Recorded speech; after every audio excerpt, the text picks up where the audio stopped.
નમસ્કાર મિત્રો, આજે આપણે સ્ટાન્ડર્ડ 12 એની ઇંગ્લિશની ટેક્સ્ટબુકમાં યુનિટ 1 એમાં જે પ્રકારની એક્સરસાઇઝ પૂછાય છે બોર્ડની અંદર એ આપણે ડિસ્કસ કરવાના છીએ મિત્રો.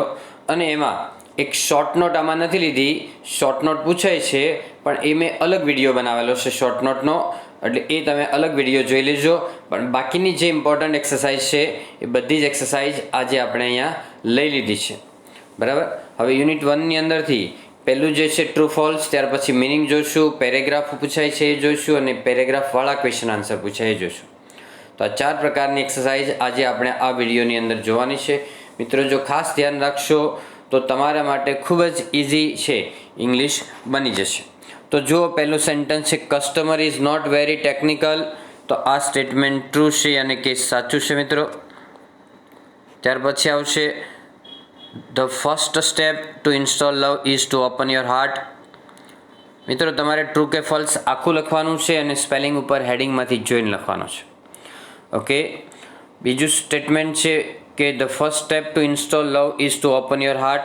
એ સ્ટેટમેન્ટ પણ ટ્રુ છે, એટલે સાચું છે કે તમે ખુલ્લા મનના રહેશો, ખુલ્લા દિમાગના રહેશો તો તમે લવને ઇન્સ્ટોલ કરી શકશો. લવ મે રિમેન ઇન ટેમ્પરરી મેમરી, એટલે આ સ્ટેટમેન્ટ ફોલ્સ, એટલે ખોટું છે. કેમ? તો કે ટેમ્પરરીની જગ્યાએ પરમેનન્ટ હોય તો સાચું પડે. ત્યાર પછી નંબર 4 છે love will automatically erase negative programs. તો આ સ્ટેટમેન્ટ ટ્રુ છે. Customer needs to begin connecting to other hearts in order to get upgrades. This statement is also true. Love is not freeware. Love મફત નથી, મુક્ત નથી, તો એ statement false છે. અને નોટ ન હોય તો એ રાઈટ પડે. બરાબર. લવ your machine before it can love others. A statement true છે. કેમ? તો જે રીતે આપેલું છે ટેક્સ્ટબુકની એ જ રીતે એ મૂકેલું હોય તો એ ટ્રુ કહેવાય, જેમ છે એઝ ઇટ ઇઝ ટેક્સ્ટબુકમાં આપેલું હોય છે. ક્યારેક સિમિલર વર્ડ એટલે સમાનાર્થી આપેલો હોય છે. નંબર 8 છે the system will overwrite any conflicting file. એ સ્ટેટમેન્ટ પણ ટ્રુ, એટલે સાચું છે. નંબર 9 છે the system will remove faulty files and programming. એ પણ સ્ટેટમેન્ટ ટ્રુ, એટલે સાચું છે. નંબર 10 છે Kanchenjunga is called the queen of the Himalayas. Kanchenjunga એ હિમાલયની રાણી છે. એ રીડ 2માં પોઈમમાંથી છે. એ સ્ટેટમેન્ટ ટ્રુ છે. પોઈમમાંથી ઓછા પૂછાય છે એટલે ઓછા આપણે સેન્ટેન્સ એક મૂકેલું છે અત્યારે. ચાલો, એ રીતે આપણે અત્યારે મિનિંગ જોઈશું કે ડિસરપ્ટ એટલે ખલેલ પહોંચાડવી. તો એનો મિનિંગ થાય ઇન્ટરપ્ટ. તમને ન આવડે તો તમારે રપ્ટ છે તો રપ્ટવાળું લખી દેવાનું છે. અને આ 4 મિનિંગ છે એમાંથી 3 ખોટા છે ને એક સાચો મિનિંગ તમારે શોધવાનો છે.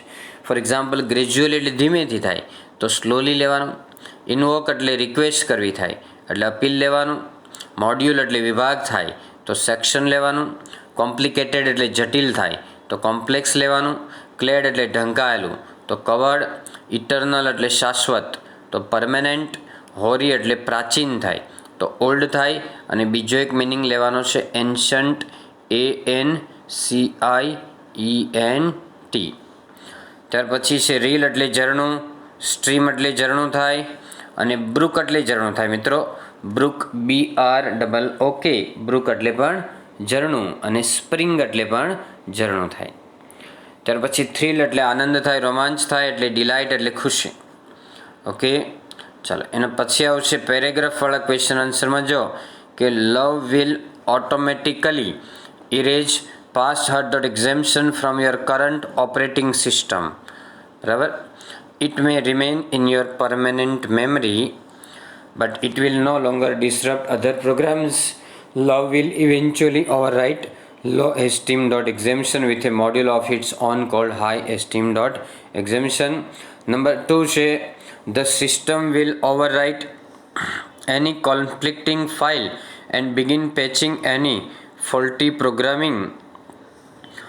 Also, you need to delete self-critic.exemption from all directories and then empty your recycle bin afterwards to make sure it is completely gone. એટલે સંપૂર્ણ જતી રહેશે and never comes back, અને ફરી પાછી કદી આવતી નથી.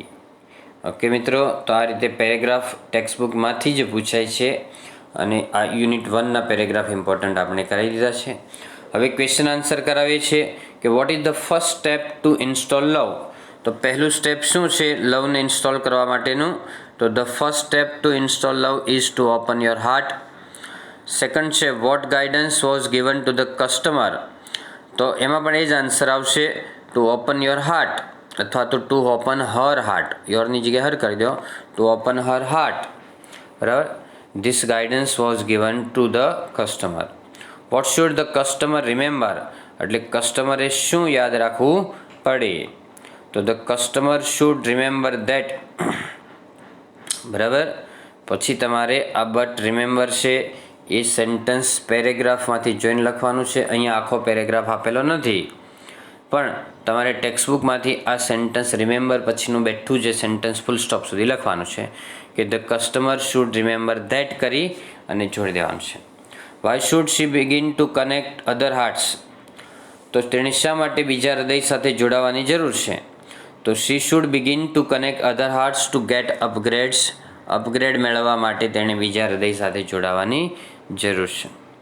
Vote is the customer's problem according to the customer service representative.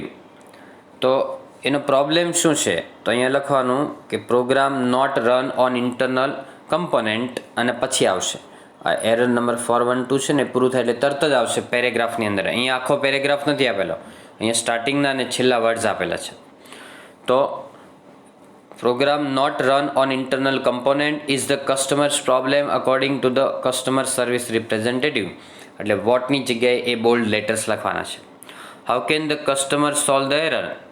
The customer can solve the error by loving other hearts. એટલે બીજાના હૃદયને ચાહીને.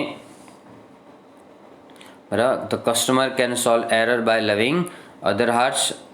પછી આવશે what message will the customer receive. તો એમાં લખવાનું છે the customer will receive the message that. એમ કરીને જોડી દેવાનું છે the customer will receive the message that. પછી તમારે પેરેગ્રાફમાંથી જોઈને જેમ છે એ બેઠું જ લખવાનું છે. પછી what is to be done in order to get the upgrades. Upgrade લેવા માટે શું કરવાની જરૂર છે? તો the customer should connect to other hearts. The customer should connect to other hearts to get upgrades. Okay friends, so that's all. Happy learning, happy sharing. Thank you very much.